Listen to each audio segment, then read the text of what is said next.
Hi friends, Shivaratri వస్తుందని చెప్పేసి ఇల్లంతా క్లీన్ చేసుకున్నామండి. సో 5-6 డేస్ నుంచి అయితే మేమైతే ఇంట్లో నాన్ వెజ్ అయితే వండుకోలేదు.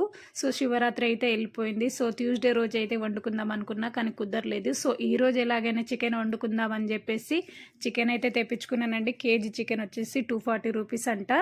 నాకు మా పిల్లలకైతే చికెన్ అంటే చాలా ఇష్టం అండి. అంత ఇంత ఇష్టం కాదు, చాలా అంటే చాలా ఇష్టం అనమాట. ముక్కలెందే ముద్ద దిగేదంటారు కదా, అంత ఇష్టం మాకైతే.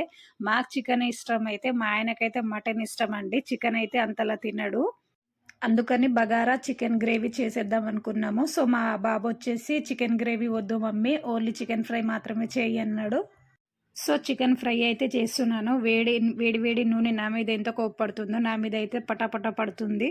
1 వీక్ తినకపోతే మాకైతే ఎన్నో రోజుల నుంచి తిననట్టు అనిపిస్తుందంటే ప్రాణం అయితే మాది. అండ్ నాలా మీకు కూడా చికెన్ అంటే ఎంతమందికి ఇష్టమో కామెంట్ చేయండి. అలాగే లైక్ చేయండి, సబ్స్క్రైబ్ కూడా చేసుకోండి. ఎప్పుడైనా సరే చికెన్ ఫ్రై చేయాలంటే ఏ సిమ్ ఎప్పుడు హైలోనే పెట్టుకోవాలండి. అప్పుడే చికెన్ అయితే కొంచెం తొందరగా ఉడుకుతుంది. అండ్ పీసెస్ అనేది గట్టిపడి మనకు ఫ్రై అనేది తొందరగా అవుతుందన్నమాట. నేనైతే చికెన్ పెట్టేటప్పుడు అయితే హైలోనే పెట్టుకుంటానండి, సిమ్ వచ్చేసి. సో త్వరగా అయితే గట్టిగా అవుతుంది. చూడండి, మా ఆయన కోసం లెగ్ పీస్ అయితే ఎంత లుక్ ఉందో. ఆయన కోసం అయితే లెగ్ పీస్ కంపల్సరీ కట్ చేపిస్తానండి నేను. మా కోసం లేకపోయినా పర్లేదు కానీ మా ఆయన కోసం అయితే కంపల్సరీ ఒక లెగ్ పీస్ అయితే కట్ చేపిస్తాను. సో మా ఆయన చికెన్ తింటాడో లేదో అని చెప్పేసి పాలకూర కర్రీ అయితే చేస్తున్నాను అనమాట. ఒకసారి అయితే చికెన్ అంతా కలిపేసుకుందాం. ఒక సైడ్ అయితే చికెన్ ఫ్రై, ఒక సైడ్ అయితే పాలకూర కర్రీ అయితే పెట్టేశాను. ఎంత కలర్ఫుల్గా ఉంది కదా, నాకు చూస్తేనే నోరు ఊరిపోతుంది అనమాట. సో అప్పటి వరకు అయితే దీని మీద అయితే జొన్న రొట్టెలు చేసేద్దామని చెప్పేసి వేడి నీళ్ళు అయితే పెట్టుకున్నాను అనమాట.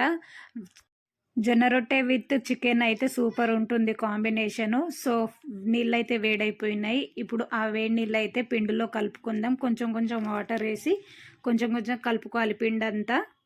మా ఆయన అయితే రొట్టె లేకుండా ఒక్కరోజు ఉండలేడండి. నాన్ వెజ్ ఉన్నా లేకున్నా కంపల్సరీ ఆయనకైతే రొట్టెలు అయితే కంపల్సరీ ఉండాలండి. జొన్న రొట్టె తినడం వల్ల కూడా హెల్త్కి చాలా బెనిఫిట్స్ ఉన్నాయి ఫ్రెండ్స్. సో జొన్న రొట్టెలు అయితే అయిపోయింది. ఇప్పుడైతే కర్రీ అంతా చూపిస్తాను ఏమేమి చేశాను అనేది. Chicken curry, sorry fry, and పాలకూర curry, and white rice, and లాస్ట్కి జొన్న రొట్టెలు.